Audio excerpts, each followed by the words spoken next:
Халықаралық әділ сөз бостандығын қорғау қоры түсіндіреді. Кімді фото мен видеоға түсіруге болады? Чиновниктерді жұмыс орнында, көрерменді стадионда немесе театрда, митингіге шыққан адамдарды митингіде және тәртіп бұзушыны тәртіп бұзу кезінде түсіруге болады. Жалпы бұлардың барлығын дерлік түсіре аласыз. Бірақ мұндай фотосуретті немесе видеоны жариялау басқа мәселе. Азаматтық кодекс тек суретті пайдалану құқығы туралы айтады. Арнайы тақырып балалар мен жас өспірімдер.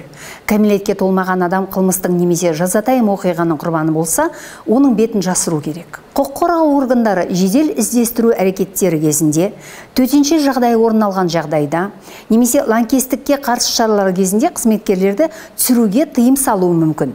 Тағы тергеудің құпиясы деген ұғым бар.